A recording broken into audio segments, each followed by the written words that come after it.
All right, good afternoon, everyone.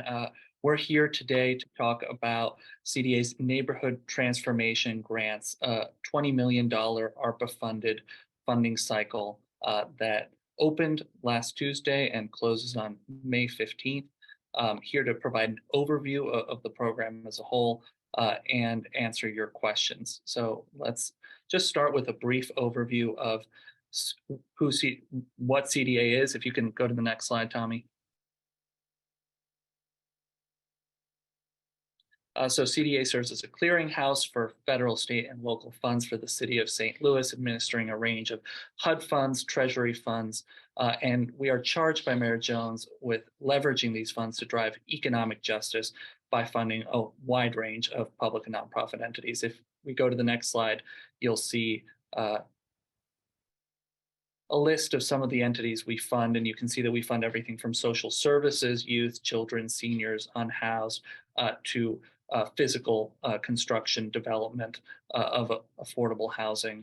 And we have over 1,000 housing units that we currently fund that are in the development pipeline, including 140 for sale units and roughly 1,000 rental units that we provide gap financing for, which are mostly LIHTC deals. If we move to the next slide, we'll dive into the Neighborhood Transformation Grants, NOFA itself. And we've been going around the community over the past week, showing up in neighborhood meetings. And the purpose of this webinar is really to make sure everyone has access to the same information. As I mentioned, we did release this Notice of Funding Availability, a NOFA, over 75-page document that's been available on the city website. But we know not everyone has time to read a 75-page dense document. So I'm just going to go over it at a really high level, just to level set and get us all on the same page. And I should note, by the way, that I'm joined today by Tom Nagel and Kevin Ellison on my team, who do a lot of community engagement work with CDA and are helping arrange this tour of neighborhood associations, as well as Shonda and Alexander, who's really leading this neighborhood transformation grants project, and Mariana Sansone, who's put an enormous amount of work into this NOFA as well. We will also be joined shortly, he's on another call right now, but by 3:30 by Bill Rata, our housing director, who also has a key role to play in the administration of the housing funds that we're going to talk about here. But at a very high level, we're talking about $20.25 million in available funds for the four purposes detailed on this slide here. And we're going to dive into each of those in some detail, because what essentially this is a NOFA, Notice of Funding Availability, but another way to think about it is as an umbrella under which there's a variety of requests for proposals, RFPs. And so applicants can apply for just one of them or for multiple of them, or can team up to apply for all of them. So without further ado, let's dig into housing production. Tommy, thank you. Oh, actually, I guess the next piece is really, no, go back. It's important to go over the timeline and the eligible geography, excuse me. So timeline, we released these, as I mentioned, on March 14th. Today, we're holding this public hearing. We're going to be holding at least one other public workshop on May 1st. We may decide, depending on the volume of questions that we get today, that it makes sense to do another public hearing and Q&A in April, but we'll be holding at least one more. And then the application deadline is May 15th, 2023. In addition, we then plan to review all applications and release our funding recommendations. And this all subject to change, but by Friday, July 7th, and then hold another public hearing where we want input on our recommendations. And then 2 weeks after that, we'll release our final awards. And we do plan to release final awards in advance of the LIHTC round. Next slide.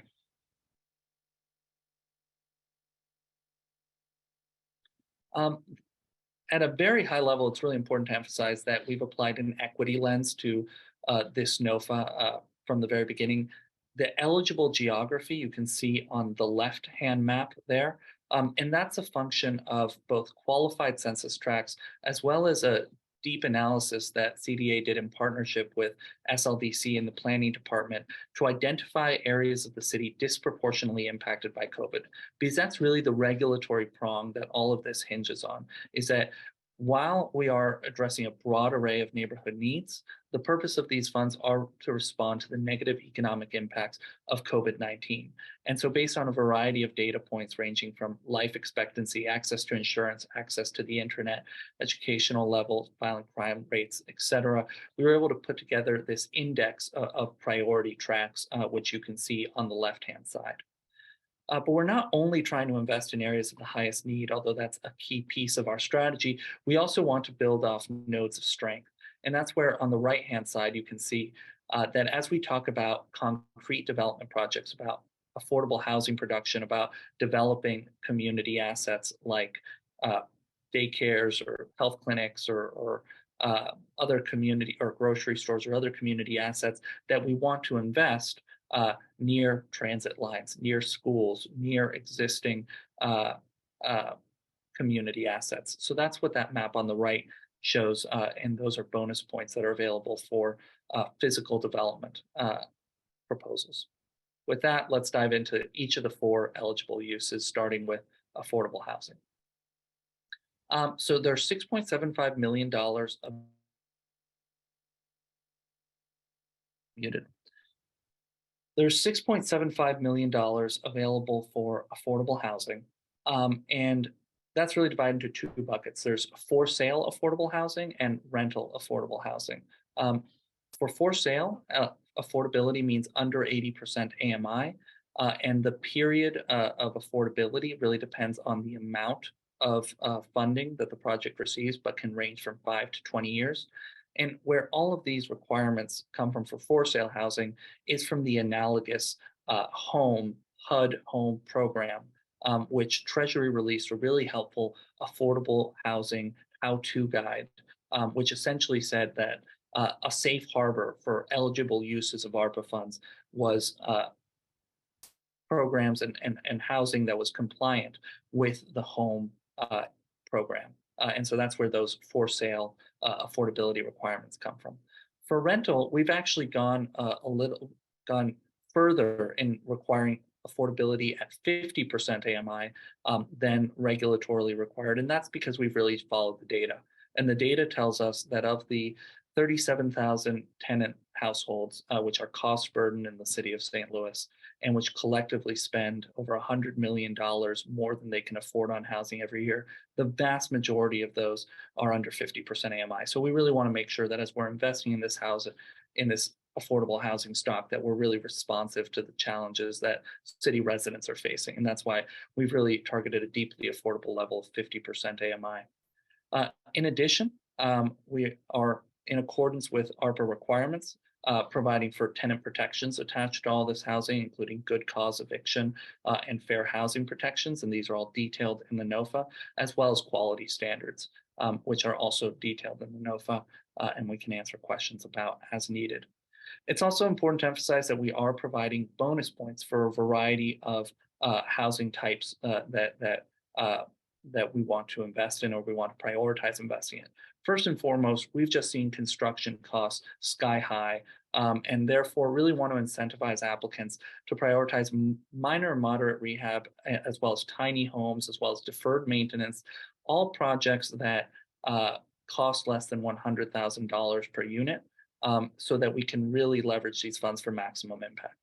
In addition, we're providing bonus points for applications which propose to rehab vacant buildings, whether they're publicly or privately owned. But in addition, we are especially prioritizing proposals to develop CDA or LRA owned property.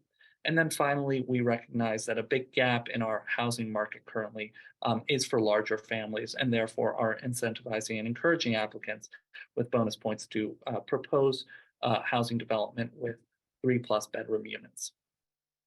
With that, let's move on to the next category, which pertains to proactive development. Here, the key thing to add is that we're talking about proactive development of community assets. So the eligible projects here, there's enumerated or presumptively eligible community assets such as educational and health facilities, green spaces, affordable housing, projects that promote food access like grocery stores.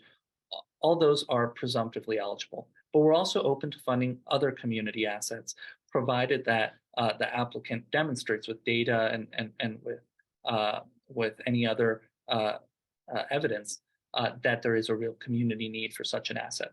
And then when it comes for these eligible projects, these funds can fund both pre-development costs like site acquisition, environmental remediation, et cetera, but also construction costs. And an important note on this, and this also applies for the affordable housing development projects, is that we really need applicants to come to us with either evidence of site control or an option or preliminary sales contract. The exception there is LRA properties, which if you don't have that site control yet, you just need to propose your acquisition price or your plan for it, and we will submit those to LRA for LRA approval, and we will not make those awards absent LRA approval because they may have other plans for the property or other disposition requirements. So that's an important note on site acquisition that applies to both proactive development of community assets and affordable housing. And these two categories, I should emphasize, really are conceptually similar in that they are categories which pertain to site-specific projects. And there's a conceptual distinction in the NOFA between these two categories, which pertain to projects, and the next two categories, which really describe programs. So with that, let's move on to home repair. So there's $5 million available for home repair. And just as an overview for eligibility, this is to provide home repair services to income eligible owner occupants who are at or below 80% area median income. And that's $50,000 roughly for an individual, about $75,000 for a family of four. And they must be owner occupants as well. The key here is, though, that there's two different application tracks, one for construction contractors and another for nonprofit subrecipients. And I'll start with the contractors because the truth is we have so much work. CDA's wait list keeps growing, and we have plenty of funding. But what we don't have at this moment, the constraint on our ability to scale our home repair program, is contractors. And therefore, our top priority with this eligible use category is to invite contractors of any size to apply to help take on projects on our wait list. And so there's details in the NOFA regarding evaluation criteria, but it's a kind of unique piece of this NOFA because most of the rest of this NOFA is really geared around nonprofit applicants. But this is an important piece of the NOFA that really looks and feels much more like an RFP and requires really detailed responses with respect to crew capacity, repair experience, maximum guaranteed price for different types of repairs, et cetera. The other application track, however, is for nonprofits who wish to establish or expand their own home repair program and want to conduct their own intake. When you conduct your own intake, you become a subrecipient, and that means that you need to procure any external services, and that means every home must be individually bid, unless, of course, repairs are conducted by the nonprofit's own organizational staff.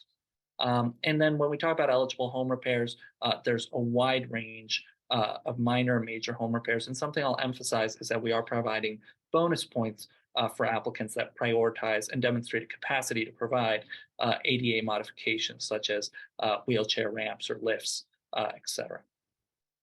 With that, let's move on to neighborhood beautification and capacity building. And even though this is a single eligible use, and it's that way because the Board of Aldermen appropriated a line item to CDA of $14 million of neighborhood beautification and capacity building funds, which is $4.5 million of which are going out through this NOFA and additional pieces of which are being administered by LRA and forestry.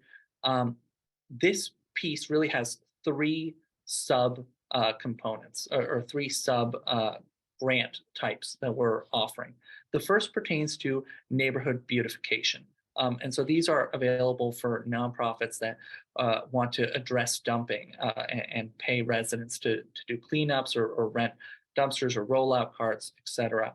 It's also for redeveloping vacant lots. And the city's Vacancy Collaborative Vacancy to Vibrancy Toolkit is a great overview of many of the opportunities and possibilities with respect to transforming the city's vacant lots from liabilities into assets. And then it can also include other beautification activities such as planting trees, park improvements, murals, public art, lighting, etc. That's the first grant opportunity available under neighborhood beautification capacity building.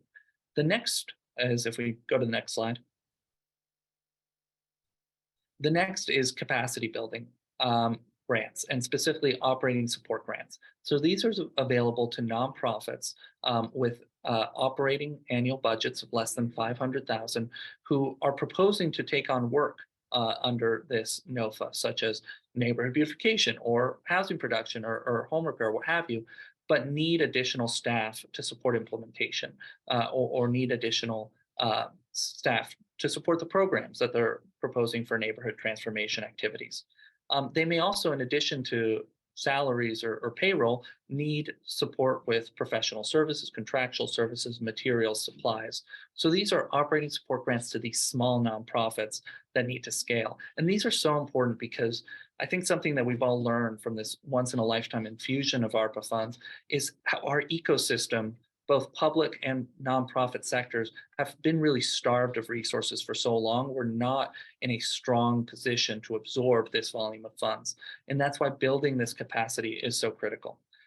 But in addition, we know that we've created another opportunity here for technical assistance and grants, which are targeted not at the small nonprofits that want to build capacity, but at larger nonprofits, which have experience administering federal grants and can provide back office support, accounting, compliance, legal services, et cetera, to a whole cohort of nonprofits with less capacity that may not even be incorporated or may not even be have a bank account and therefore have the fiscal capacity to administer these grants.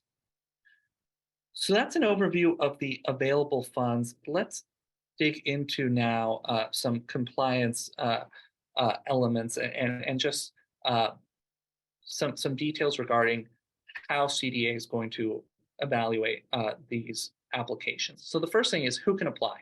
And there's subtle differences for each of the eligible use categories that I'll detail here. And I'll note that these slides are all available on the city website as well, and you can refer to them.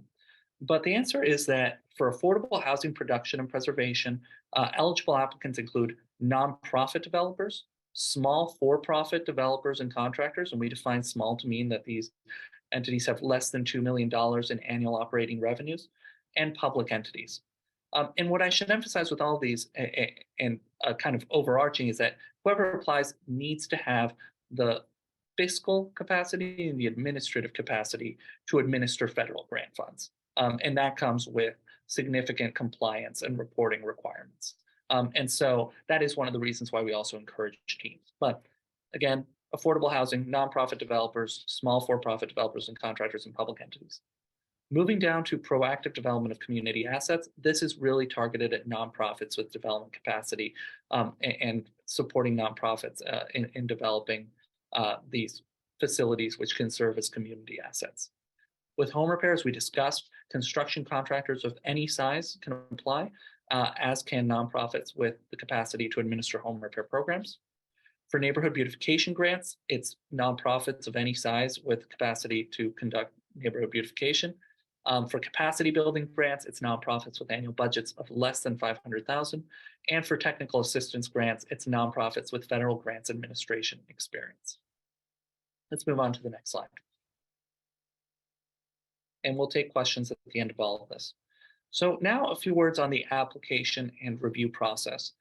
First, all eligible applicants need to fill out the application, but teams are strongly encouraged. So this is an important item that we received a lot of questions about and which we have clarified in the NOFA, is that while teams are strongly encouraged and are going to be required to submit their applications together and provide a team submission letter, essentially a cover letter detailing their partnership and their roles and responsibilities, et cetera, at the end of the day, each entity that is applying to administer federal funds needs to fill out the application independently. And that's because each entity that's going to receive federal funds is likely, there may be exceptions to this, but going to enter into an independent agreement with CDA. From a compliance purpose, it just makes things so much easier because the truth is that each entity may wind up being characterized in slightly different ways from compliance purposes. Some entities may be subrecipients, some may be contractors, some may be beneficiaries, and each of those are attached to different compliance requirements. So from a legal and compliance perspective, these are going to be independent contracts, but as we review the applications, we are going to be reviewing them holistically. And we are strongly encouraging entities to apply as teams because we want to see, instead of applications which propose conflicting proposals, we want the proposals to add up to more than the sum of their component parts and to really represent a holistic approach to addressing the neighborhood's needs. And so with that, as we turn to the review process, we're going to start. No, can we go back to the previous slide? We're going to start by screening the applications for eligibility. So we're going to confirm that applications are complete, proposed uses are eligible, and we may strike pieces of the proposal that are not eligible or team members that are not eligible. Then we'll classify each of the applicants, as I mentioned, as subrecipients, contractors, and beneficiaries. And the next slide goes into a little more detail on that because I think it's important for applicants to understand these compliance distinctions. And then we're going to break the applications into the component projects and programs.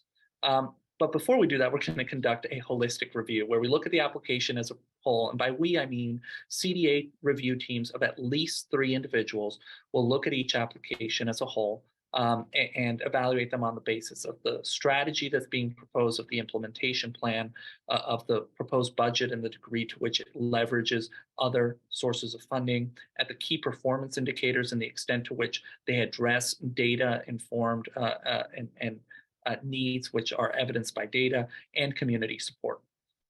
And then we break the applications apart into their component projects and programs, and we review each of those on their own accord on the basis of qualifications and experience of the applicant team and specific criteria that we're using to analyze each eligible use. And you can see all those details in the NOFA. Can we move forward 2 slides? There we go.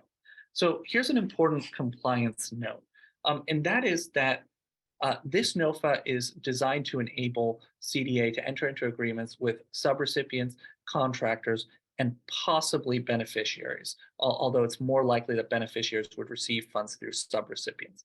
But essentially the difference between subrecipients and contractors, let's start there, is that subrecipients are actually administering a program and contractors are providing the city with goods or services. That's the fundamental distinction. And then what that means practically is, first of all, that whereas subrecipients can be selected pursuant to a risk assessment, contractors need to be competitively procured. But the way we've designed this NOFA is that we're competitively procuring every entity, including subrecipients. And that's something that is a tradition here at CDA because that's something that HUD asked us to do back in 2014, was to, even though subrecipients don't technically need to be open and competitively procured, they can be selected pursuant to a risk assessment. HUD asked us back in 2014 to hold a real RFP and select all of our subrecipients subject to open and competitive processes. So that's what we're doing here for both subrecipients and contractors. Because we think that that's what's fair for the community because there's so much need. And we want to make sure that everything is open and competitive. But the other really key difference is that whereas subrecipients essentially step into the shoes of the city and are required to comply with all of the relevant federal rules and regulations, including the Uniform Administrative Requirements, that's 2 CFR 200, including the procurement requirements for goods and services, contractors are not. And so therefore, contractors can, once they are competitively procured, administer the program with slightly reduced administrative burdens. And then finally, beneficiaries typically are selected on a first come, first served basis within the parameters of eligibility set up by the program notice. And have even more reduced administrative requirements. So basically, what the first step we're going to take as we review these applications is to, as part of our eligibility screening, determine whether these entities are really designing and managing a program, and some of the key criteria, and you can look to 2 CFR 200.331 for the full multi-factor test. But some of the criteria are essentially, are they determining who receives federal funds, who is benefiting from this program, or are they really operating in a competitive market, providing these goods and services to a variety of purchasers, et cetera, et cetera. So we're going to be doing that determination. And I think it's important for applicants to understand that context as they prepare their applications. And it's especially important for subrecipients, which will receive these funds, to understand this context in order to make sure that as they are designing their programs, they are bearing in mind the relevant procurement requirements and other federal requirements for their administration of federal funds. Next slide.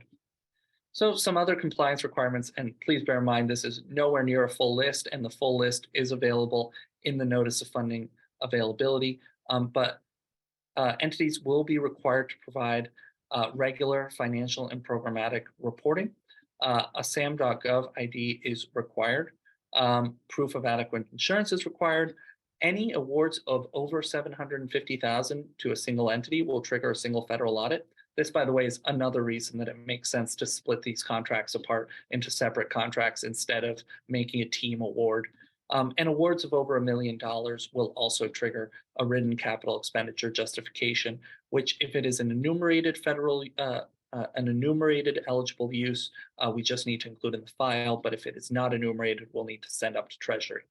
And then finally, and this is something we're really excited to share because it's not something that CDA has traditionally done, is that we will be considering requests for advance funding, because we understand that a lot of these entities don't have the liquidity to float the funds. And we've talked to the comptroller's office and talked to city councilor's office. And while we can't do it in every instance because it does expose the city to substantial liability to repay funds, we will consider these requests on a case-by-case basis. Let's move on to the next slide. And then we have released a revised NOFA today, and I want to just go over the relevant updates that we included there. And one is what I already talked about in terms of kind of distinguishing how teams ought to apply and communicate to CDA that they are in a team. We also updated the required proposal contents to highlight the COVID-19 impact statement. It was in there, but we wanted to give it its own kind of section. And the reason why is that, and this is really important, the COVID-19 impact statement is what a finding that an entity is a beneficiary will hinge on. So if your applicant entity has a really compelling story of COVID-19 impact, please include it, because that will help us conclude that that entity is a beneficiary, which will in turn mean potentially reduced compliance requirements. So please do pay special attention to that COVID-19 impact statement. Next, we clarified that affordable housing awards will be structured as forgivable loans and that public entities are eligible to apply. I think it was pretty implicit that they were forgivable loans, but we got this question of, are they grants or forgivable loans, and want to emphasize that under Treasury guidance, they have enumerated forgivable loans as for affordable housing as an eligible use. And the reason that they're forgivable is because this is our prong to ensure affordability over time. And then they're forgiven when the affordability is complied with. And then also, we clarified that proactive development funds may fund general construction costs as well as pre-development. And finally, we fixed a variety of minor formatting, spelling, and grammatical errors and updated the appendices to be a little bit more user-friendly. So with that, no, I think there's one more piece. I'm just going to mention a couple of open and upcoming CDA grants opportunities. These include 2 RFPs that we will be releasing this week. One requesting proposals for grants compliance services, and there's actually 3 different manuals that we are asking qualified contractors to respond to. One is an asset management manual, another is our Davis-Bacon manual, and the last one is an ARPA policies and procedures manual. The second item is really important from a home repair perspective, and that is we are requesting, going to be issuing a request for proposals for a title company. to serve as the dispersing agent for our ARPA home repair pool. And that's going to really help us deploy these funds at velocity and hopefully attract contractors with more, again, accessible and timely disbursement of funds. We're also releasing a RFP to requesting workforce development services for early childhood education. That's essentially looking at entities that can administer programs to provide teachers and teachers' assistants with scholarship stipends, as well as with supplemental salary, and to support the certification of early child care centers. And then we will also be releasing our HUD housing production NOFA in April. That will include about $8 million of CDBG and home housing production funds, as well as subject to HUD's approval of our home ARP program, a roughly $10 million home ARP housing production pool. Although those funds are not just for housing production, they're also for supportive services, for permanent supportive housing, and rental assistance. We're also excited to be partnering with the Regional Arts Commission to release operating program and artist support grants summer of 2023, and we'll let the Regional Arts Commission provide all those details on their own schedule. And then we will also be holding our regular CDBG funding cycle July through November. Finally, I would be remiss not to mention the 3 RFPs released by SLDC on Friday, seeking fund management services to establish a down payment assistance fund and pool, contractor loan, revolving loan fund, and a small business and nonprofit revolving loan fund. So with that, let's turn it over or move forward to our Q&A session. And we'll answer as many questions as we can. I may toss some of these to Shonda and Bill.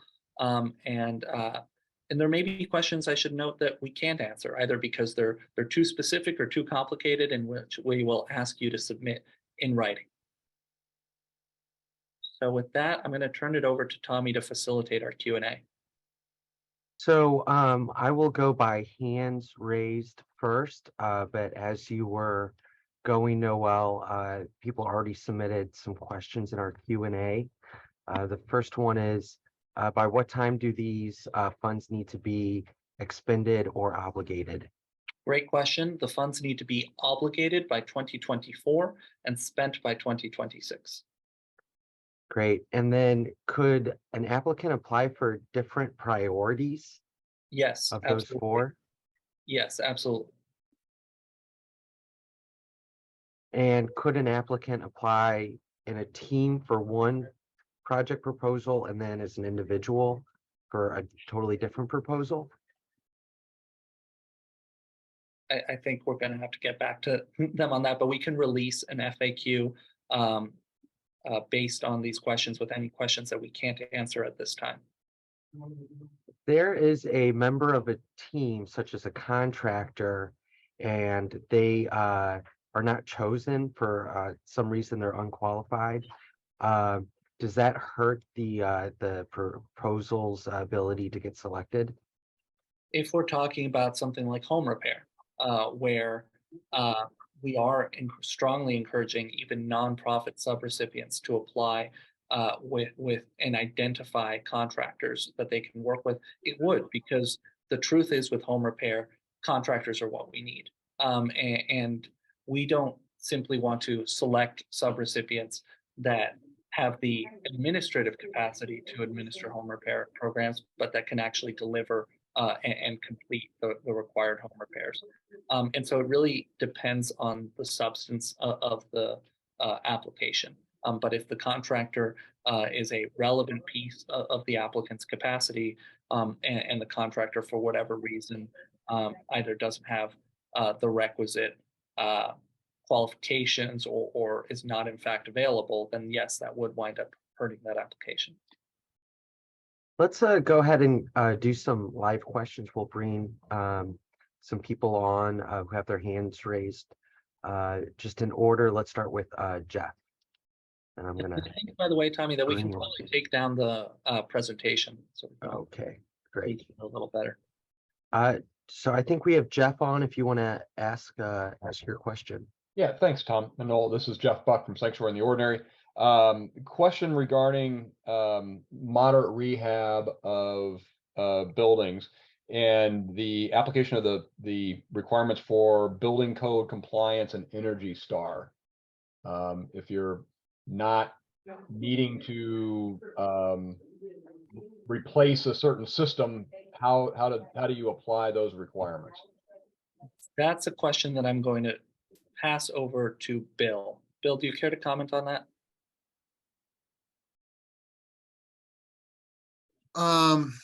So Jeff, the question was about what standards other than Energy Star? No, it's really for the two requirements of building code compliance and Energy Star. Those two requirements for moderate rehab. If there's a system that you're not having to touch as part of the rehab, how do those requirements apply? Let's just say the HVAC system, you know, is a relatively new, you know, maybe it's a relatively new HVAC system. You don't need to replace it. How do you deal with that as far as the Energy Star? Yeah, I just think you tell us in your proposal that, you know, the furnace is, you know, 3 years old, it doesn't need to be replaced. Most furnaces that are new are energy efficient. So I think you just mention it in the narrative section. Okay, and that would carry forward for building codes as well of things that, again, if you're not touching it, that you, as long as it's in it, you know, grandfathered in, I guess would be a way to say it. Yeah, that may be more of a case by case basis, and we'd probably have to work with you when we get there. But I think if it's an obvious code violation, you need to address it. You know, if it's a health or safety thing. Right, of course. Yeah, but if it's something like, you know, the basement stairs, treads and risers aren't the right height for current code, I think that's grandfathered in. I don't think we can necessarily make you address that if you don't want to. Okay. Let me also jump in here to address the previously asked question. The CDA team was messaging on our end, and we did conclude that applicants can apply as part of a team and independently. Great. Let's do one more live, and then we'll get back to some of the written Q&A. So I'm going to unmute Jessica. Hi, can you hear me? We can hear you. Okay, so I am a party to a nonprofit that will be applying, and then I also, which I don't have ownership interest in, and then I also have ownership interest in a construction company. Can I apply? Can both entities apply with my involvement?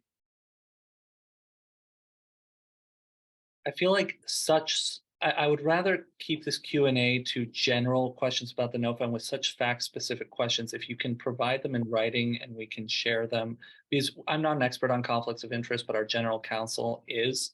And so if you can provide that, like, to be very honest with you, my instinct is that there's not an issue, but I don't feel comfortable making that decision right now with limited facts. Okay. So if you can provide that question in writing, we can pose it to our general counsel and provide you with clear guidance. And I think that should go for any other question that is focused more at very specific individual fact patterns as opposed to general questions about the NOFA. We would strongly encourage you to submit these questions in writing so we can give them the thought and consideration that they deserve. Thank you. I have one other question, if that's okay. It's And as the non. Oh. I was just going to say, if we can drop that email address in the chat so that folks can provide those questions, that would be great. Go ahead, Jessica. I'm sorry. No, thank you for that as well.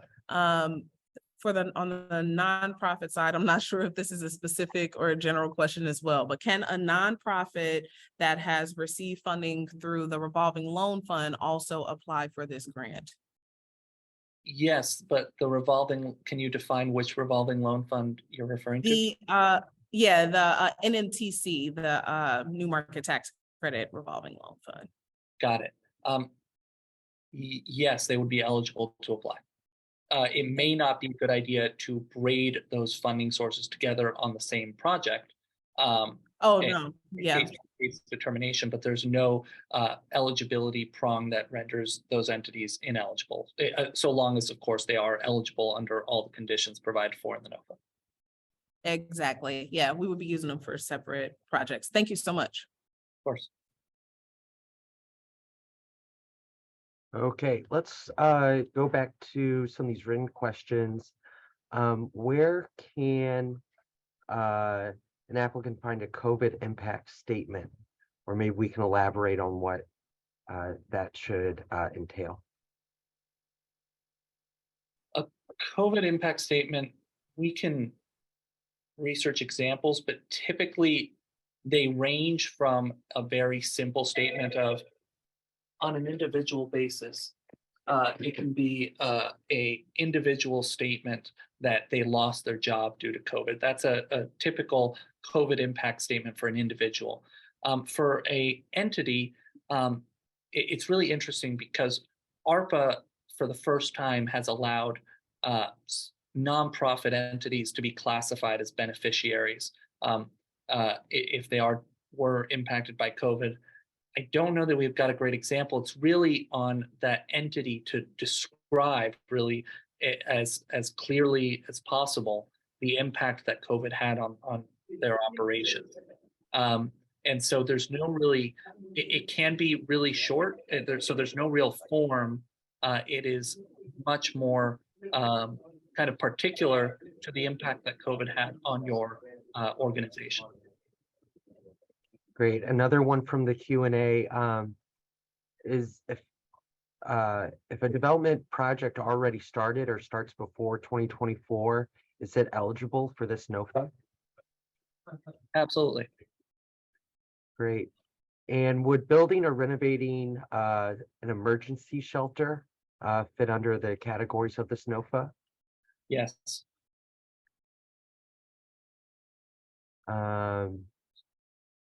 Someone asked that we made a revision of the NOFA, and I will answer that. We just uploaded it right before this meeting, and we will make sure there's a date on it so you know you're looking at the most recent one, but refresh the page before you open it. The next one is what type of insurance is required for small nonprofits participating in this NOFA?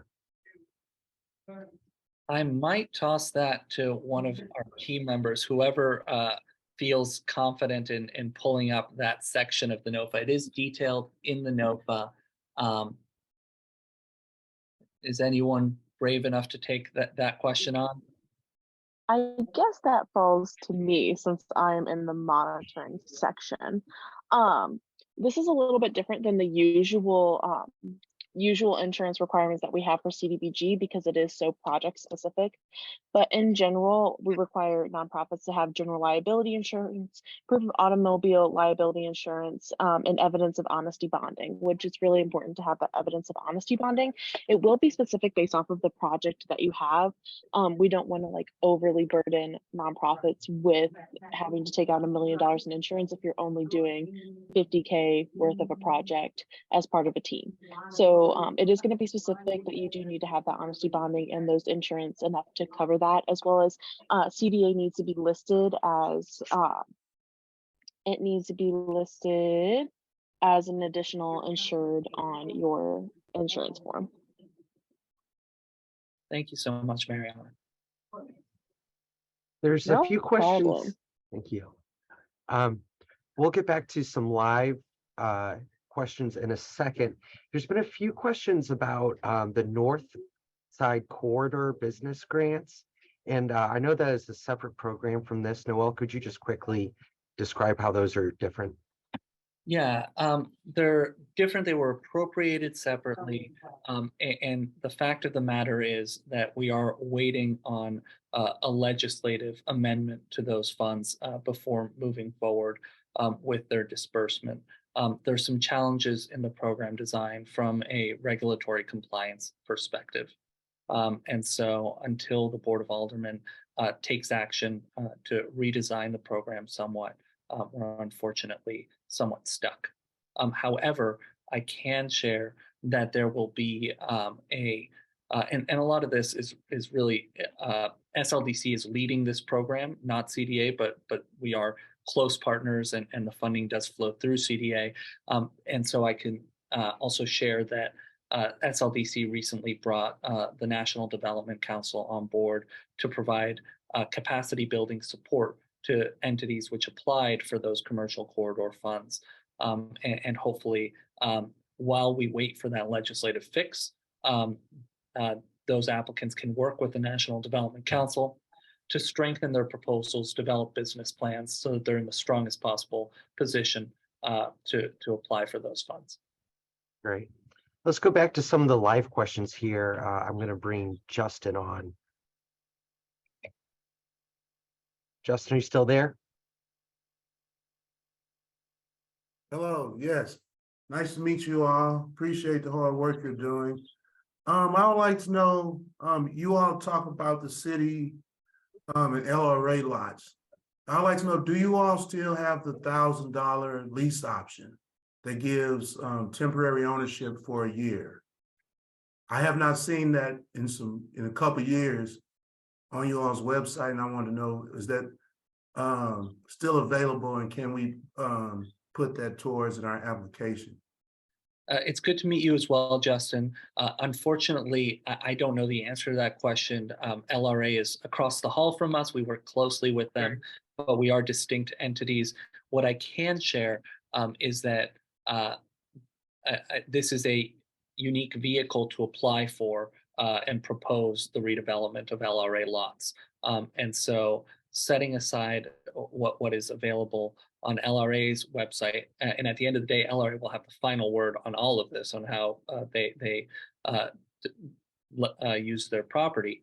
But we will be partnering with LRA. We are partnering with LRA on this NOFA, and we'll be sharing all the applications that propose the redevelopment or activation of LRA lots with LRA for their consideration. So even if that application isn't open on the LRA website, you can apply to this NOFA. Okay, thank you. You put me back on mute. Thank you. Thank you, Justin. Let's do another live question. I'm going to bring Christina on. Christina, Hello, can you hear us? Yes, I can. Okay. Can you hear me? Yes. Hi, Christina. Hi, nice to meet everyone. So I just want to touch on the LRA property. I was able to get a property back in September. I've started work on it, but there was more that needed to be disclosed about it than what was presented with the LRA. So I wanted to ask, I'm not necessarily a nonprofit. I would like to get into that. This is my first project. I got out of the military last year, and so I'm trying to create affordable housing for preferably veterans starting out, because that is just my, that's just my jam right now. But I guess what I'm asking is, I see a lot of nonprofit and business entities, but it's not necessarily a lot of individual verbiage as far as like how I would kind of shuffle into the process. Right. That's a great question. And I'll share that in principle, an individual that is incorporated as a developer and has all the requisite insurance requirements and has demonstrated capacity to administer federal funds could apply for these funds in theory. But frankly, these funds are administratively burdensome and frankly are not designed for individuals. The funds are designed for better or worse, and I do think that it limits the availability to invest in grassroots development. They're really designed for sophisticated parties.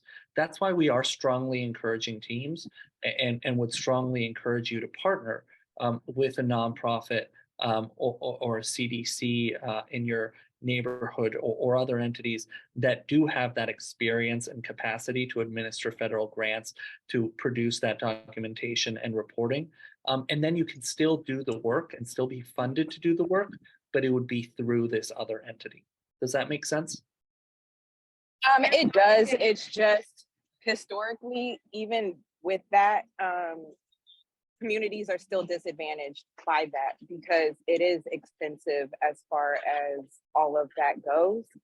And so what I'm trying to understand and figure out in the St. Louis area, because I do want to eventually like do the whole street, but it's not set up for someone to want to or be able to do that just on their own free will. And that's where I'm trying to understand, where do I go from here? It's a huge issue and something that we grapple with. And I will note that these funds are not subject to environmental review, to Davis-Bacon, to Section 3, all of which are requirements which are regularly attached to HUD funds, and make them even more administratively burdensome. So they're a step down, and that's why we are really trying with this NOFA to fund community-driven development. But you're absolutely right that due to federal law and structures that are beyond we're downstream from factors that we are required to comply with. And so therefore, while again, in theory, individuals can apply for these funds, in practice, we strongly encourage you to work with a nonprofit that has experience. I don't know if Rashonda or Bill, you have any additional insight to offer on this question.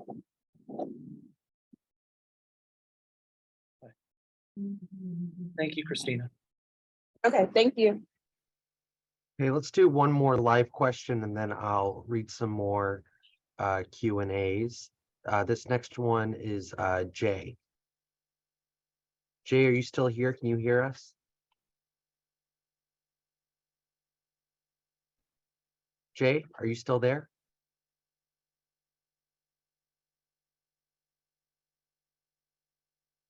Jay? Okay. Tommy, Yes. Tommy, this is Rashonda. Hi. I was thinking about Christina's question, and I would just encourage her to look into the property that she's working on now and what neighborhood association may be useful to connect with, and then take your property to the neighborhood association and your plan and see if you guys can put something together to submit for this NOFA. Don't give up just because you're an individual working on this. Look into your neighborhood association or look into maybe contacting your new alderman, but you definitely can do it as an individual. Just connect, and your passion is wonderful. So please be encouraged.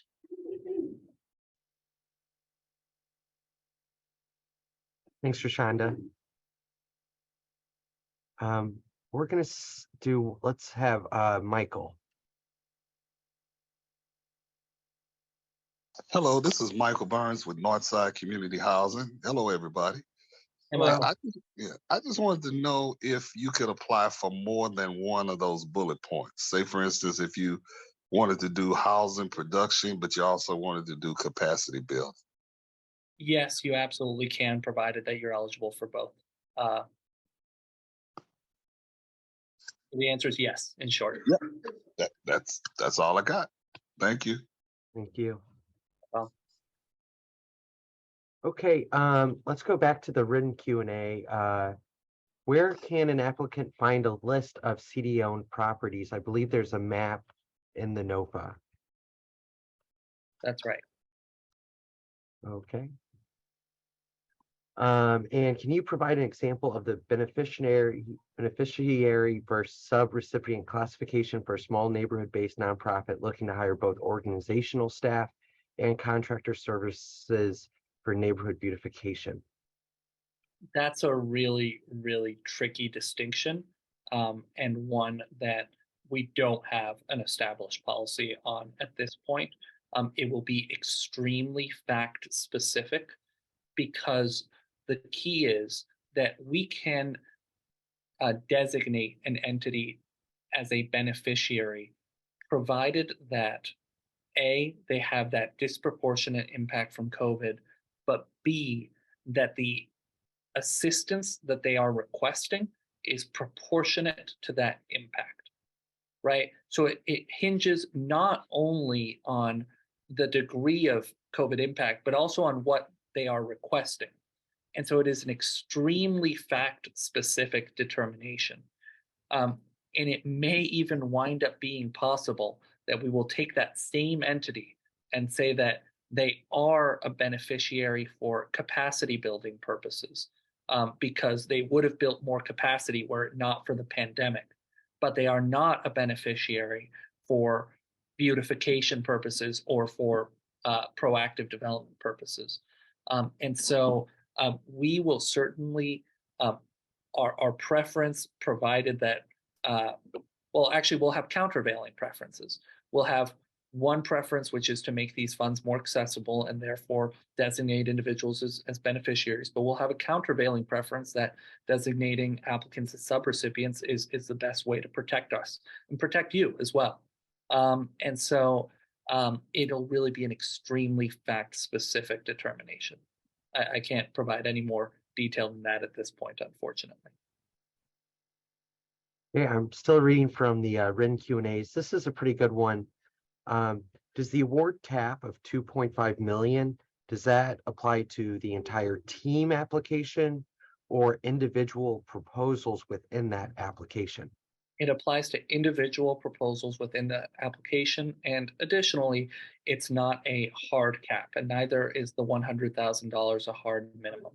Though that is what the range of awards that we anticipate making. There may be exceptions, although that's not particularly likely, but we don't want to foreclose certain applications, because the truth is that we understand that each neighborhood and each community has a unique set of needs, and therefore we really have been intentional about trying to ensure that this NOFA is as flexible as possible. Great. Let's do a few more written Q&As and we'll get back to the patient people who have their hands raised. These questions are still coming, so I think we want to clarify. Can an organization or individual be on two different teams? And then also, can one nonprofit apply for multiple applications or multiple proposals? Per discussion that we're having in practically real time, yes. The answer to both those questions is yes. And if you, if someone receives, and the reason, and I'll add, the reason that that's consistent is because the way that we're reviewing these is on a holistic level. So if an entity applies twice in two different teams, we'll review each of those programs and projects separately as part of each respective holistic application, and then we'll review them each individually, because we were already going to tear them apart for review purposes. And so again, yes, this is designed to be flexible. The same entity can apply for distinct projects and programs on different teams. What they absolutely should not do, however, is apply for the same project or program on different teams, or submit duplicate applications for the same project or program. Great. And to receive an award from Neighborhood Transformation Grants, does that disqualify you in any way for other grants from CDA or other city agencies? No. Great. Let's go back to, we'll do a few live ones. I think we have Kave. See if he's still here. I keep on muting him on accident. There he is. There we go. Got me. Hi. Yes. Hi, everybody. Thanks for everything. I was just wondering, you sort of answered this. If organizations are applying for multiple categories, do all the different categories need to be in a single application? And the second question is, does receiving this award preclude or disqualify other awards, like, for example, the Housing Production NOFA coming out in April, or awards from the Affordable Housing Trust Fund, et cetera? So first answer, they certainly can and are encouraged to be in the same application, but they also do not need to be, as just described. And then secondly, but if it were targeting the same geographic area, it would make a lot of sense for it to be in the same application. I will emphasize. With respect to the second question, again, no, receiving neighborhood transformation grants in no way disqualifies you or even lends a reduced preference to the award of other CDA grants or other city grants. And I will emphasize that we anticipate in all likelihood a lot of duplicate applications to both for housing production for both neighborhood transformation grants and ARPA funding and our HUD housing production spring NOFA. We anticipate a lot of duplicate applications and we'll be reviewing them intentionally such that between the HUD funds and ARPA funds, we can provide as much funding as possible, as strategically as possible. Because there may be projects that come in under neighborhood transformation grants and HUD, and that we conclude actually make a lot more sense for HUD funding because they are more sophisticated parties, whereas other applications make more sense for ARPA. So we're going to be reviewing housing production applications to both funding opportunities kind of in parallel and making strategic decisions. Perfect, thank you. Tommy, you're muted. We have several hands raised, so let's go to Todd. Todd, are you there? Yes, thank you. I want to thank CDA for this webinar. I think you all are doing a wonderful job in explaining this program. I want to ask, does the individual who are applying for the home repair grants has to prove financial impact or financial economic impact through their financial records to be accepted through the program by COVID? So it all depends on what capacity they're applying to, and thank you, Brother Todd. So are you describing an individual homeowner who is applying for home repair support, or are you describing a contractor, or are you describing a nonprofit? A homeowner who's applying for the grant to get their home repaired, would they have to, show that they was financially impacted through their financial records to be eligible for the grant? Not necessarily, because there's a presumption that individuals who live in qualified census tracts are disproportionately impacted by COVID. And the real eligibility criteria is that the individual is low to moderate income and earns below 80% AMI. However, I want to clarify that this home repair NOFA is really geared at contractors and nonprofits, not at individual homeowners. If individual homeowners are seeking assistance, they can absolutely reach out to CDA's home repair hotline, which if someone can drop in the chat, that would be great. And we can look into determine their eligibility, determine whether it's an urgent need and therefore a priority, and move forward in deploying home repair services. But this NOFA is not for individuals to apply for home repair services. It is for contractors and nonprofits to apply to help the city expand our capacity to provide home repair services. Does that make sense? Yes, it makes sense. I was just wanting to make sure that those contractors and those nonprofit organizations that identify those homes that they want to repair, they would have to also submit to you all that this particular household right here was impacted by COVID as an individual. But I guess because since they're in those consensus tracts and they already been identified as an area that's been impacted, automatically should qualify under, right? Yeah, and honestly, my thought from a compliance standpoint is, hey, it couldn't hurt to have that compliance box ticked as well. But the truth is that it should be enough just that they are income eligible, low to moderate income individuals in qualified census tracts. That said, I've heard a really great argument that all individuals have been impacted by COVID financially due to inflation. So there's different ways to argue the COVID impact point. But I don't think it is required to qualify. It is not required to qualify for home repair services. All that is required is to be a low to moderate income owner occupant. Well, I'm glad you're taking that position, CDA, because the state has been looking at it differently. They've been trying to, make individuals prove that they've been impacted as individuals when they already know that the area that's applying for the money has been impacted itself. So I thank you for taking that position. Thank you. Okay, let's move to our next live question, but I want to do a shout out to city employees and SLDC neighborhood managers in the chat, sharing lots of great resources. We're going to go to Trevon. Oh, where'd he go, Mr.? There he is. Hello, Can you hear can you us? hear me? Yes, I can. we can hear My you. question was, what requirements need to be met for affordable housing loans to be forgiven? You mentioned that earlier.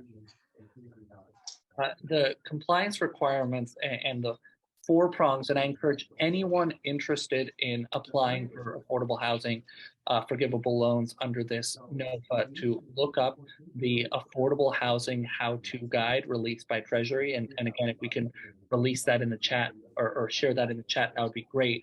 But essentially, that guide shares 4 essential compliance prongs that need to be met with. The first is affordability, and that is that there actually need to be low to moderate income individuals who either purchase the home if it's a for sale home, or who rent at least the units if it's a rental project. So we need to verify there's real low to moderate income individuals there, and they're paying rent or bought the home at an affordable level. That's the first element. Second, for rental housing, there needs to be a covenant that runs with the land requiring that it's going to be affordable for 20 years. And then at the end of that 20 years is where the loan may be forgiven. For sale housing, it's a little different. And I've seen this question in the chat, so I'm going to turn it over to Bill to talk a little bit about the affordability process for sale homes as it works under home. Because that's the other thing that ARPA does, and that Affordable Housing How-To Guide does, is that it provides that the standards that apply under HUD's home program are safe harbor. And so I'll let Bill speak on that in a moment, but first let me talk about the 2 other prongs. We talked about affordability, the fact that there's real low to moderate income individuals there, that there's a covenant that runs with the land for 20 years in the case of rental, for a varying amount of years for sale. And then the other 2 elements are tenant protections and quality standards. So compliance with that over the life of the project of the affordability period is what results in loan forgiveness. Bill, I will turn it over to you to talk about the home standards for sale housing. Okay, thank you. No, so generally our loans, the funding to the developer is forgiven once the property is constructed, or if it's a rehab, if it's rehabilitated, and the buyer, an eligible buyer, purchases the home. But as Noel was saying, there's affordability requirements, and generally we ask that the home buyer stay in the property for 5 years, provide a minimal amount of down payment assistance, and that loan for the buyer gets forgiven at the end of 5 years. If we do it that way, it's a better model than applying the subsidy to the developer for the construction. Otherwise, that amount gets tagged to the affordability, and the number of years expands up to 15. So, and I think it's 20 for new construction. So to make it short, you want to provide down payment assistance, from anywhere from like $1,000 to $5,000 to your buyer, so that will be the affordability period for them. It'll be 5 years, and they won't be saddled with a huge burden of affordability. Are you saying after 5 years, the buyer's mortgage will be forgiven? Not the mortgage, no. Just if you give them $5,000 for down payment assistance, it's going to get forgiven at the rate of $1,000 each year, but not the mortgage. They have to get a mortgage. Okay, gotcha. I got one last question that ties into all that. You say for the rental, the land has to be affordable for 20 years. And in that 20 years, you're still making the minimum payments on that loan, aren't you? Bill, can you address that? It depends on whether there's cash flow in the project, essentially. Yeah, generally, if we structure our projects so that a portion of the cash flow that's generated on the rental has to get paid back, and you know, sometimes as low as 25%, and that's net annual cash flow. So that's after all the bills are paid, you know, your insurance, your taxes, your upkeep, you know, things like cutting the grass, you know, things like that. If there's anything left, then part of that money gets paid back. And other debt service potentially if there's Right. first position debt on it. Correct.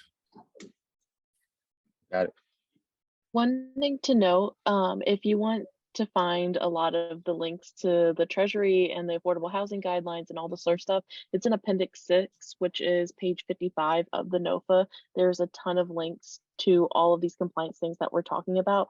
And we encourage you guys to go check those out to answer your more specific questions as well. Just wanted to throw that in there. Thanks, Marianne. Tommy, you are muted again. Sorry, my neighbor's on the phone. Let's go to Jay. Jay, are you still there? Can you hear me? Yes. Yes.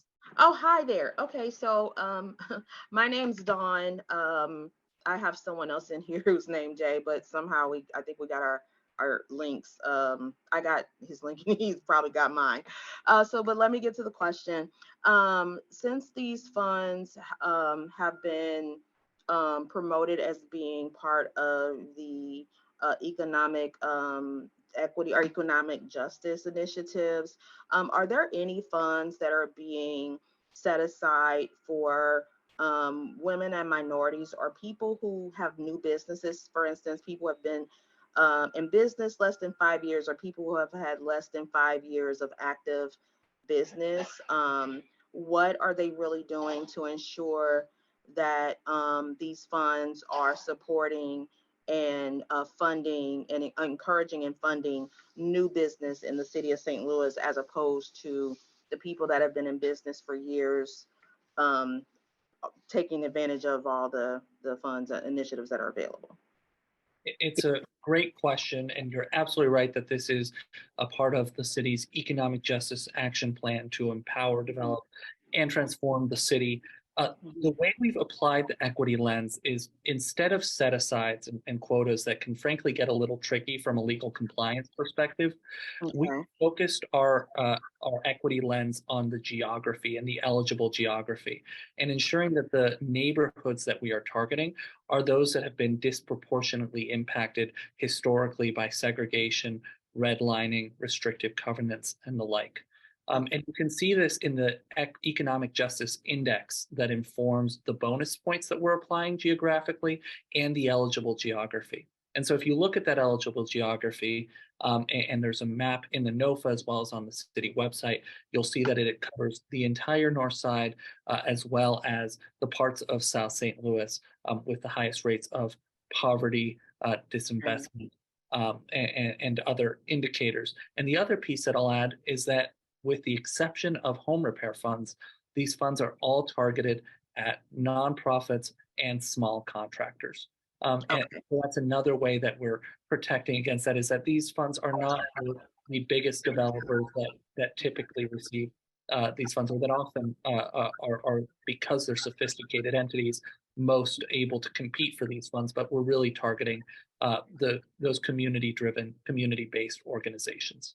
Right, but the small contractors may or may not be new businesses, and I thought that part of this new this initiative, or the I forget the other word you used, is also to encourage new business in the city of St. Louis, in these marginalized and disadvantaged areas.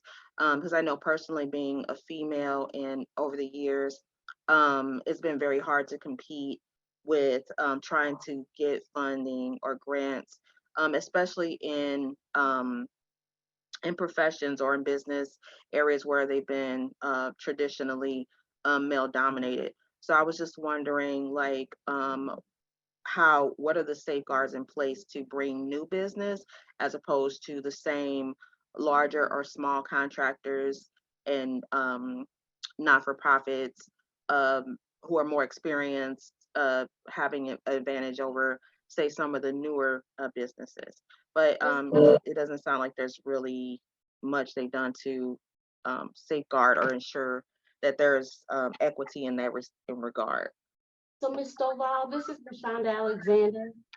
If you could directly chat me with your email, I'm going to send you something that I think will be very helpful for you. On Thursday, on April the 6th, from 4 to 6 p.m. at our Northside Economic Empowerment Center, SLDC is doing something specifically for MWBE companies that I think you may be interested in. So I want to send you that direct communication. So please directly message me so that I can get this email over to you, and hopefully you can attend and that can help you.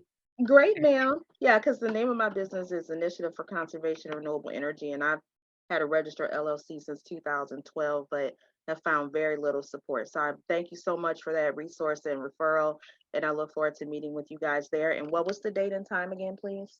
It is on April the 6th from 4 to 6 p.m. at the Northside Economic Empowerment Center. And if you message me directly right now on Zoom, I'll send you the email. Congratulations to you. Keep up the good work. Okay, thank you. But that, you know, now the deadline for these applications is May 31st, right?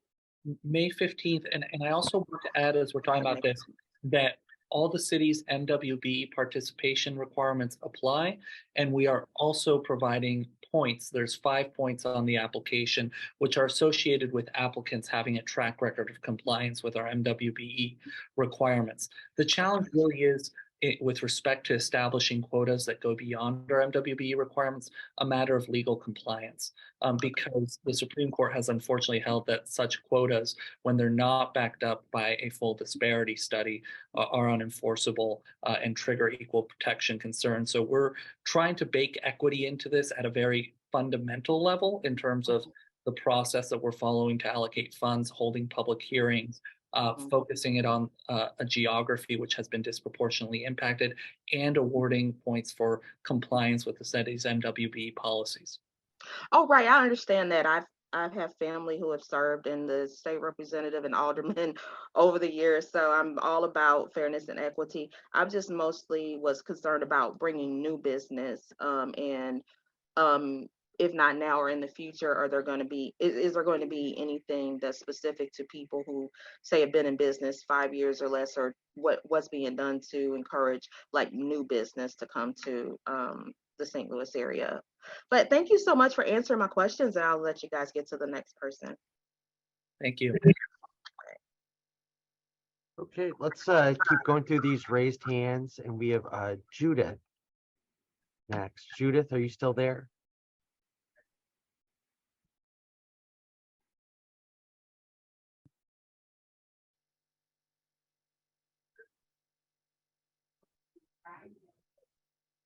Judith Arnold, can you hear us?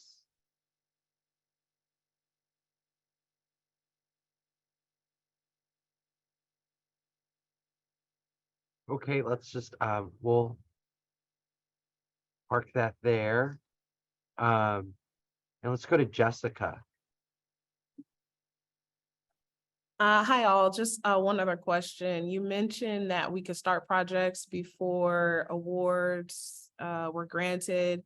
Does that mean that any funds that are spent prior to the awards being given will be reimbursed? No, that is not what that answer was intended to imply. Simply that the project itself could be underway, and if gap funding was needed, that project could apply for these funds. Okay, but there won't be reimbursement for monies already spent on a project that we are applying for under this grant? Not at this time. We can take a deeper look at it, but not at this time. Okay, thank you. Okay, let's go to Leon now. Leon, are you still there?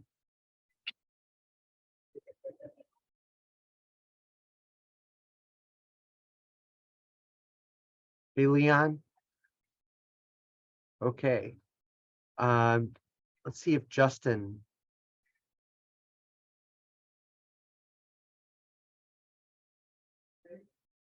Justin, Me can you too. hear us? Hey, everybody. We hear you. Yes, can you hear me? Yes. My question is, I know you all are wrapping this around ARPA and all their nice requirements. Can we get preferential points for implementing some of the Justice 40 requirements? It's not something that is explicitly called out in the NOFA, but I believe that there is alignment between the Economic Justice Action Plan and the Justice 40 initiative. And I think that if you can call some of those elements out in the narrative, it may in fact reflect well on the application, but there are no bonus points explicitly allocated to alignment with the White House's Justice 40 initiative. Thank you. Appreciate you. Okay, let's go through some of these written questions now. If an applicant's budget is too large for the capacity building grant, can home repair funds be used to add staff to complete minor repairs? Yes. Yes. No, go ahead. Okay. What about creative placemaking activities? Is that an eligible use? Yes, we encourage applicants to look at the Vacancy Collaborative's Vacancy to Vibrancy toolkit for ideas and inspiration, although the eligible uses are not necessarily limited to that. ARPA's Treasury Final Rule, the Treasury's Final Rule does explicitly enumerate greening vacant lots and removing blight as an eligible use. However, I should flag that there will be individualized eligibility analyses for each proposed use, and it is possible that certain proposals go beyond the scope of our ARPA eligible activities. Great. Would a health center fit into an eligible use for this NOFA? Absolutely. The appropriate eligible use category would be proactive development of community assets. And we do believe that health centers expanding access to healthcare to low to moderate income residents are community assets. If this project works with a CDA or LRA property, is that held by the city until the funds are awarded to the NOFA, or what's the process of transferring that property to the applicant if they're awarded? I'm going to pass that over to Bill to talk about our disposition process. We wouldn't award the property or we wouldn't allow the property to be acquired from us until there was an award made. That's a pretty simple answer, but because if we awarded if you got the property now and you didn't get funding, then the property is just going to continue to be vacant until such time as funding is obtained. Thank you, Bill. Will there be any priority for organizations that have applied for multiple projects and proposals? No, not necessarily. I'm not sure I understand the question, to be honest. I think are there extra points or preferences for an applicant that wants to do many things as opposed to an applicant that wants to do one thing? No, but we will evaluate team applications holistically. And so if there is a team application that proposes a more holistic approach to neighborhood transformation, that will receive more points. But then at the end of the day, each component part of the proposal will be evaluated independently. Great. And what about national night outs? Is that something that could be an eligible use? It depends on what the activities that would be going on the national night out would be. If it's a beautification activity, then potentially, but it needs to be tied into the eligible activities under this grant. And the truth is that CDA does not have expertise in public safety. and therefore a purely public safety focused proposal for a national night out would not be eligible unless it was providing outputs and activities that are eligible under this NOFA. Great. And what about Prop NS properties, those that have been stabilized by Prop NS? Are they something that could be acquired and developed through this NOFA? I believe so at this time. However, I've heard flags about raiding those funds, so I just want to take a deeper look at it. But conceptually, from our perspective, yes. But I wouldn't want to speak for Prop NS.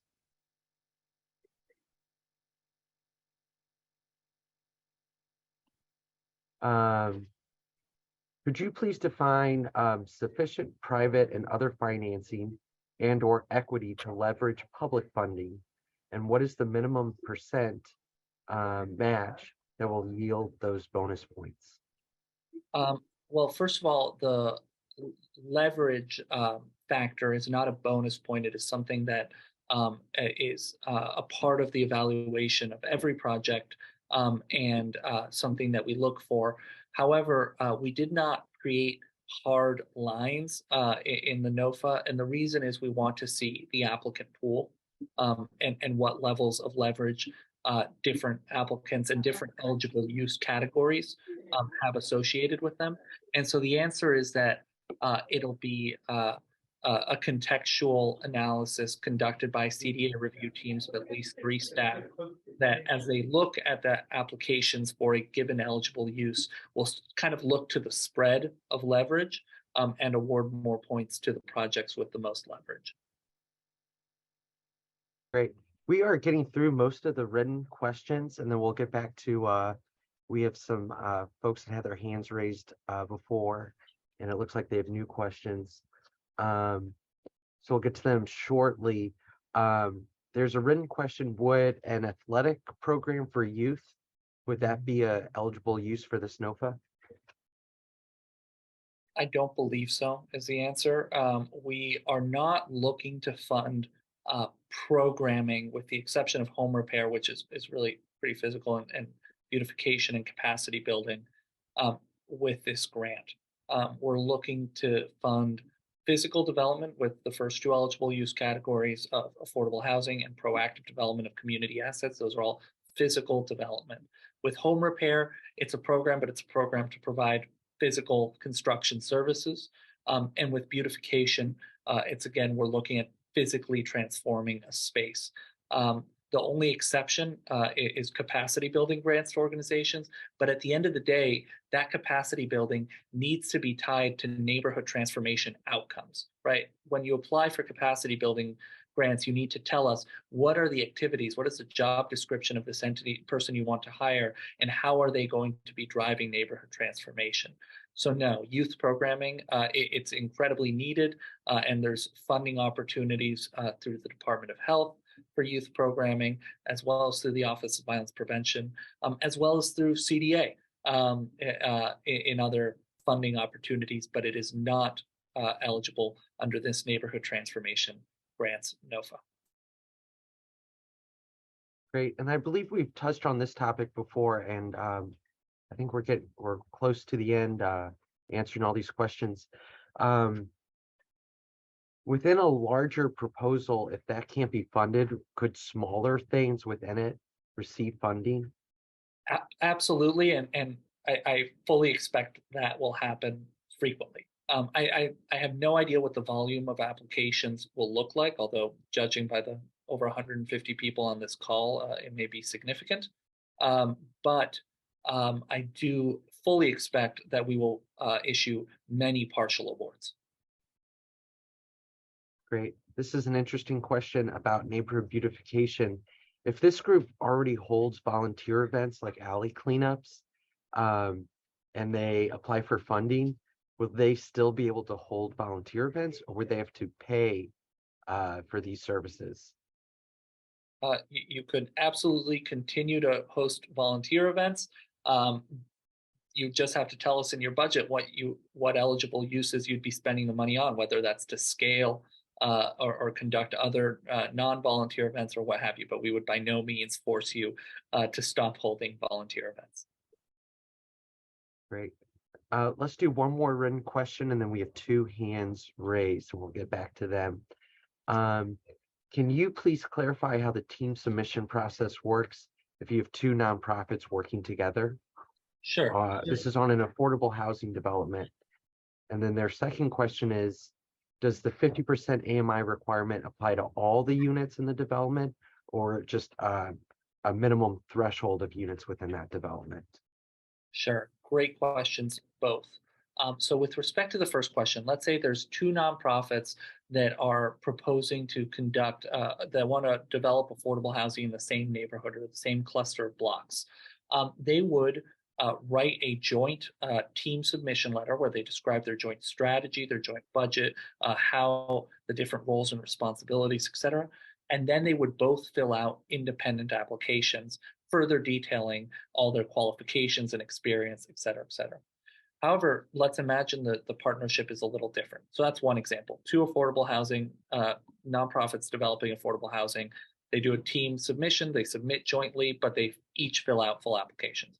On the other hand, let's imagine there's 2 nonprofits, one of which is the affordable housing developer and another of which is the junior partner and doesn't expect to actually receive or administer any funds. They're just providing support. In that case, the nonprofit that would be administering the funds would submit that application, and the other entity could write a letter of commitment or support or what have you. That's an answer to the first question. With respect to the second question, and this is an excellent question that I'm surprised we haven't received before, and which we may need to, we will probably need to provide written guidance to clarify the NOFA further. But the answer is that we will provide, it does not have to be 100% of the units at 50% AMI. We very much want to encourage the development of mixed income communities. However, we will, let's say that it's a building that is where half of the units are at 50% AMI and half of the units are market rate. We would only then be willing to fund up to 50% of that construction cost, if that makes sense. Great. And then real quick before we get to the folks with their hands raised, there's an earlier question that referenced an emergency shelter. What category would that fall under? It would fall under proactive development of community assets. Great. Unless it was permanent supportive housing, there can sometimes be a thin line. If it was permanent supportive housing, it would fall under the development of under affordable housing production and preservation. Great. I'm going to go back to our live questions. These folks have already asked a question, so I want to make sure that I don't know if their hands are still raised or I didn't lower them. Justin, would you like to ask a question? Justin, are you there? Sorry, I automatically took my hand back down after I answered the question. Oh, okay. Only question I got is where can I stand in line and get the check at? A good question. We'll let you know. That'll be a TBA. Thank you. And then Kaveh, did you have a follow-up? Yeah, this is actually not Kaveh. This is Kaveh's coworker, Jennifer. Hi. Hi. So Mariana, thanks for trying to answer this question, but I'm still not clear. On page 19, it talks about under eligible use 2, the proactive community development of community assets, that affordable housing is eligible in that category, as well as the affordable housing production one. And I don't understand the difference since both of those are mentioning affordable housing. Can you tell us how you would differentiate between which eligible use you would want to put your project underneath if it is affordable housing? That's my first question. Yeah, I'll speak to that.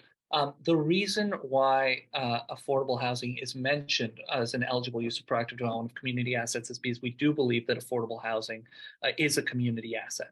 And therefore, and we also expect to potentially receive even more than $6.75 million of requests. And so we wanted to afford ourselves that flexibility with that $4 million to fund community assets, whatever they may be. However, we would strongly prefer, you should submit it under eligible use category number 1, affordable housing. Something that's buried in the NOFA, and Mariana or Shonda can point to the page, but it's essentially a clause that says that CDA staff may reassign a project or program to the relevant eligible use category at our discretion. So you may apply and say that we want to do this proactive development of this vacant lot into a community asset. And we may turn around and say, you know, that really fits better under neighborhood beautification, or vice versa, right? You may apply under neighborhood beautification. We may put it under proactive development. So at the end of the day, each project and program is going to be evaluated independently. Okay. And my last quick question was whether or not your project has the potential of being fully funded. Is that purely based on the points system that we see listed? Like, I guess I'm trying to get a sense of like how you guys will deduce which sort of like buckets of projects might get fully funded and which might get partially. Yeah, it is fully based on the point system, but frankly, the point system leaves some room for strategic decision making in light of a whole host of factors.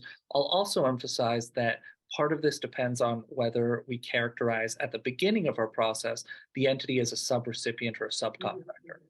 If we identify the entity as a subcontractor, we're going to be solely relying on the points as a Bible, right? And just being really adhering to that point-based competitive process. Whereas if we characterize the entity as a subrecipient, we may have a little bit more flexibility to bring in some other factors because that's what the subrecipient selection process allows for. Okay, thanks so much. You're welcome. Great. I've scrolled through the chat and the submitted questions, and I do not see any anymore. I'll ask for the help of my colleagues. Do you see any questions, or are there any questions or comments that you think that we need to make before we adjourn this public hearing? No, I do believe we touched on everything. Wait, there was one that I think would be relevant to everyone. Sorry, it's a little loud in my section right now. Lisa Potts asked to please define sufficient private and other financing and or equity to leverage public funding. What is the minimum match percentage and what will yield the 5 extra points? Which could you maybe expand a little bit more, Noel, like how we're asking people to give us like matched funds that you have or other funds, and how you're leveraging your funding and how that impacts how things will be spent? So first of all, we encourage applicants to consider a wide range of different matching sources. It can be in kind. It doesn't have to be directly on the project. It can be part of the broader neighborhood transformation plan. And we strongly encourage you to collect letters, not just of support, but of commitment from community stakeholders, from small businesses or other nonprofits that are doing work in your target geography, even if it's not directly on the project. So that's number one. Number two, there is no minimum level of leverage which is required. Of course, no leverage will result in 0 points, and a high degree of leverage relative to the other applications will result in the full 5 points. But it really is going to depend on the pool of applications that we receive and how much leverage they reflect on average, and how much leverage they reflect within each eligible use pool. Great. There is, before we wrap up, a question that I've received and that didn't come up today, a bit to my surprise, in which I wanted to share an answer. And that is that I was asked whether churches are eligible applicants. And the answer is that so long as they are an incorporated nonprofit, and that nonprofit arm applies, and so long as they are proposing to conduct an eligible use and to spend the money on eligible uses, whether that's the production of affordable housing or neighborhood beautification activities or what have you, then a nonprofit church would be eligible. The only flag, however, is that under federal law, federal funds may not be used to support what the law calls inherently religious activities, which includes religious worship, instruction, or proselytization. Great. There's one more question in the chat, and then I believe our staff has come to a consensus that we can close this at 4:50. So let's do one more and then do some closing comments. And this one is pretty key. Do projects have to be in qualified census tracts and economic justice index priority tracts? And maybe that's an and or, just clarify. Sorry, exactly. Can you repeat that question? I was distracted for a moment. Oh, that's okay. Do the projects have to be in qualified census tracts and or economic justice index priority tracts? They have to be in qualified census tracts or economic justice index priority tracts. Those two criteria are 90+% overlapping. Almost all qualified census tracts are also economic justice index priority tracts, but there's a couple of census tracts which are qualified census tracts but not economic justice index priority tracts, and vice versa. The map that is included in the NOFA includes both of those. So at the end of the day, the eligible geography is made up of all geographies which are in either one of those two geographic defined geographies. So you don't need to be in both. No. Okay. Let's just run through a few more, and then we'll be collecting written questions via the CDD NOFA at stlewis-mo.gov email, and we will post FAQs on our website. This person has asked, when used in conjunction with LIHTC or HUD or other federal housing programs per Treasury rules for housing production, will those rules and guidelines supersede this NOFA if there's any sort of conflict? Yes, absolutely. As soon as you bring HUD dollars into a project, the entire project becomes subject to HUD rules and regulations. And that's why, as we do prepare to issue our HUD housing production fund, we are very much going to be planning to, we will be prioritizing other HUD LIHTC projects more on that HUD housing production NOFA than on this one. The other really unique thing about ARPA funds is, as I mentioned before, they're not subject to environmental review, Davis-Bacon, Section 3 in the same way. And that means that there's much lower compliance costs per unit, which is why we're able to fund those smaller deferred maintenance projects, tiny home projects, and minor and moderate rehab projects. So our focus with these ARPA housing production funds is to get the biggest bang for our buck, whereas on the HUD housing production side, we do anticipate funding more LIHTC projects and more larger projects that braid several different funding sources together and are therefore subject to additional compliance requirements. Great. Well, let's just leave that there and move to final comments. I would just like to thank everyone who came. At the peak, we had 151 viewers on the Zoom, so it's such an honor that everyone would come and meet with us today, and we're just really happy to get the word out about this NOFA. So I will leave final comments to Noel. Yeah, there's not much to add, but I certainly echo that we really appreciate the interest in these funds and the partnership. This program will succeed to the extent that we are able to empower you all out there doing the work in the community to expand your work. And we're just honored and privileged to have the responsibility of dispersing these funds and putting them to work in partnership with you all. So look forward to seeing the applications and just really excited to see the ideas and grassroots proposals that come in. Thank you all. Thank you. And Joe at STL TV, thank you for all of your technical support and making this Zoom a huge success. CDA never anticipated having more than 100 people here. So thank you. Thanks, everyone. Bye-bye. Thank you.